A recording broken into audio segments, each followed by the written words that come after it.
ওম নমঃ শিবায়, ওম নমঃ শিবায়, ওম নমঃ শিবায়। আমি এই মুহূর্তে দাঁড়িয়ে আছি ত্রিবেণীর সঙ্গম ঘাটে। খুব দুরবস্থা, দেখো এইভাবে করে যে এইখানে আসা যাবে বুঝতে পারছি না। আমার মনে হয় প্রশাসনের একটু টনক নাড়ার দরকার ছিল। দেখো এখানে যে কোনো কারণে কিন্তু একটা অ্যাক্সিডেন্ট হতে পারে, দুর্ঘটনা ঘটতে পারে।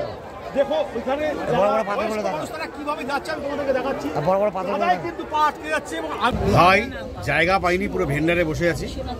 কাটোয়া লোকাল ধরেছি, যেটা 8টা 26 নাগাদ আসে সোদপুরে। আমার সাথে নীল রয়েছে, আমার বন্ধু বাপ্পা রয়েছে। যাক, আমরা যাচ্ছি আজকে ত্রিবেণীর উদ্দেশ্যে স্নান করবো বলে। ঠিক আছে, এবার দেখা হবে মহাকুম্ভে। সোদপুর থেকে প্রায় 1.5 ঘন্টা সময় নিল ত্রিবেণী স্টেশনে ট্রেনটা আসতে। কাটোয়া লোকাল ত্রিবেণীতে পৌঁছতেই হাজার হাজার মানুষের ঢল দেখতে পাচ্ছ। প্রত্যেকটা মানুষের উদ্দেশ্য একটাই, আজ শিবরাত্রির দিন অর্থাৎ শাহী স্নানের দিন ত্রিবেণী ঘাটে পৌঁছনো। মহিলা বাথরুমের পাশে কেউ যেন অপেক্ষা করবেন না, দয়া করে ওটা একটা নিষিদ্ধ জায়গা।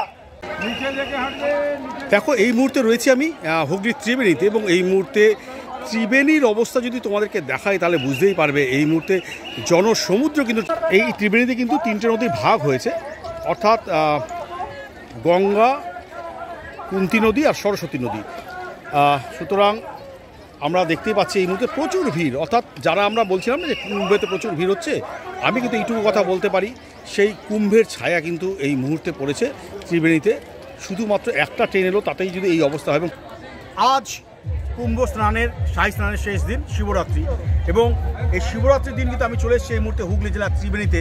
কারণ আমাদের মতন যারা এবারে প্রয়াগে কুম্ভ স্নান করতে যেতে পারিনি, যারা এলাহাবাদে যেতে পারিনি, অসংখ্য মানুষ, প্রচুর মানুষ কিন্তু ইতিমধ্যে চলে এসছেন আজ ত্রিবেণীতে। কারণ এখানেও কিন্তু 3টি নদীর আমরা দর্শন পাবো, অর্থাৎ গঙ্গা, সরস্বতী এবং কুন্তী নদী। এবং এই সঙ্গমে প্রত্যেকে স্নান করতে চায়, তাই আমিও চলে এসেছি। এবং হাজার হাজার মানুষ, লাখো লাখো মানুষ তারা কিন্তু ট্রেনে করে চলে এসছে। সেই দৃশ্য কার্যত তোমাদেরকে দেখাচ্ছি। এবং এরপরে যাব গঙ্গার ঘাটে, সেখানে কি চলছে সেটাও দেখাবো। দেখো দেখতেই পাচ্ছ আমি ঠিক ত্রিবেণী স্টেশন সেখানে দাঁড়িয়ে আছি। তাহলে চলো এরপর কি হয় সেটা তোমাদেরকে দেখাই। দেখো এই মুহূর্তে এখানে প্রচুর কিন্তু গাড়িগুলো প্রচুর আটকে রয়েছে, দেখো দেখতেই পাচ্ছ। এবং এখানে কিন্তু প্রচুর মানুষের ভিড়, টোটো, অটো সব মিলিয়ে কিন্তু খুব ভয়ানক অবস্থা এই মুহূর্তে।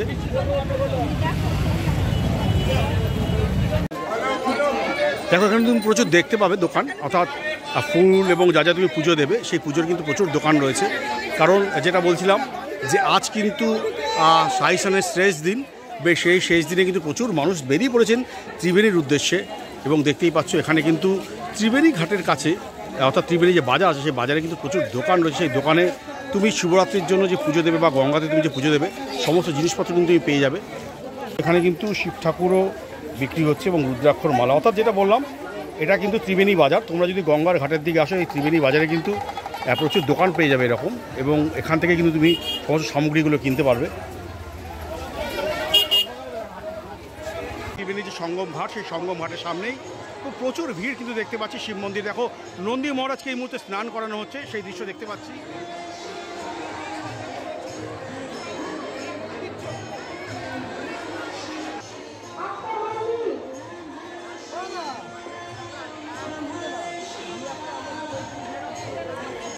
ত্রিবেণী স্টেশন থেকে প্রায় 15 মিনিট হাঁটার পর আমি কিন্তু পৌঁছে গেলাম ত্রিবেণীর এই সঙ্গম ঘাটে।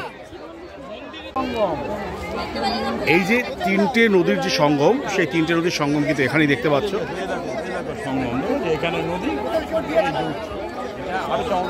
এই হচ্ছে 3টে নদীর সঙ্গম, অর্থাৎ ত্রিবেণী, যেটার জন্য দেখতে পাচ্ছি প্রচুর মানুষের কিন্তু ভিড় এই মুহূর্তে। দেখো যেখানেই দেখতে পাচ্ছি সেখানেই কিন্তু মোটামুটি মাথা রয়েছে।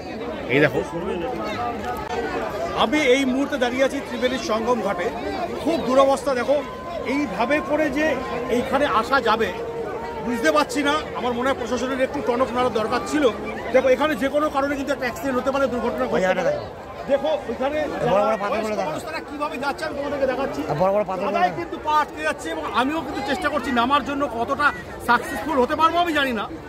আমরা যারা কুম্ভ নিয়ে অনেক কথা বলেছি, আমার মনে হয় তাদের এই ত্রিবেণীটা নিয়েও কথা বলা উচিত।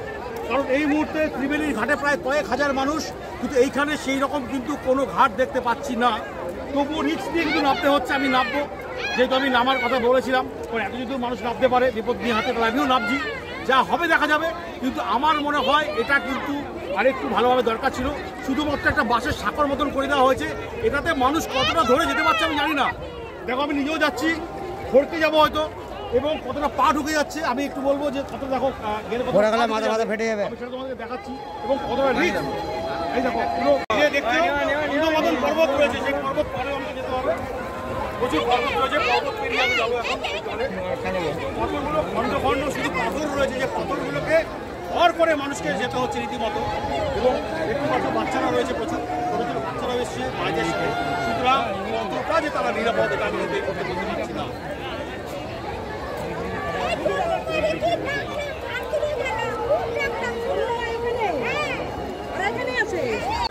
একটু আস্তে আস্তে আস্তে তুমি ওই জায়গাটা গিয়ে তোলা, ওই জায়গাটাকে তোলো, এখানে দাঁড়িয়ে তোলো।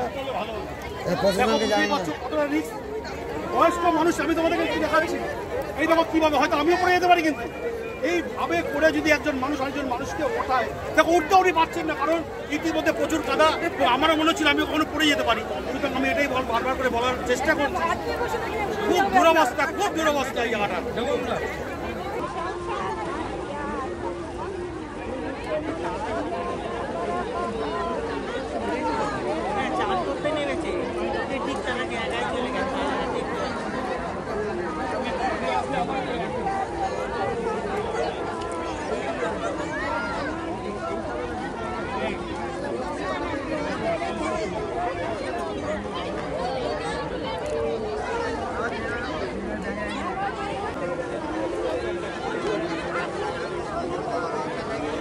ओम सूर्य देवताय नमः, ओम महादेवाय नमः, ओम नमः शिवाय, ओम नमः शिवाय, ओम नमः शिवाय। দেখো এটা হচ্ছে সেই সঙ্গমের আরেকটি নদী কুন্তি, সে কুন্তি নদী। সে কুন্তি নদী দিয়ে কিন্তু দেখো নৌকো আছে, জোড়া নৌকো, এবং খুব সুন্দর লাগছে। দেখো একটা ওয়েভ হচ্ছে, কিন্তু ভালো লাগে দৃশ্যটা, দারুণ দৃশ্য লাগছে। ঠিক কেরালার ব্যাক ওয়াটারে আমরা এরকম দৃশ্য দেখতে পাই, পেছনে যে জলের যে ওয়েভটা, স্রোতটা, দেখো দুটো নৌকো কিন্তু একসাথে আসছে। এই নদীটির নাম হলো কুন্তি নদী। কাকাটা কোন নদী, কি নদী এটা, এটা কি নদী? কুন্তি। যেহেতু পাগড়িটা পরে স্নান করেছি, পাগড়িটা এই মুহূর্তে নেই, বুঝতেই পারছো। এবং কি কি হলো সেগুলো তোমাদেরকে দেখালাম। তো এই মুহূর্তে বিদায় নিচ্ছি বাংলার কুম্ভ ত্রিবেণী থেকে। তোমার সাথে দেখা হবে আবার পরবর্তী ব্লগে। ততক্ষণে টাটা, বাই বাই, ভালো থেকো, সুস্থ থেকো, আর আমার চ্যানেল র টক উইথ রমণের সাথে থেকো। ভিডিওটি কেমন লাগলো অবশ্যই কিন্তু কমেন্ট করে জানিও।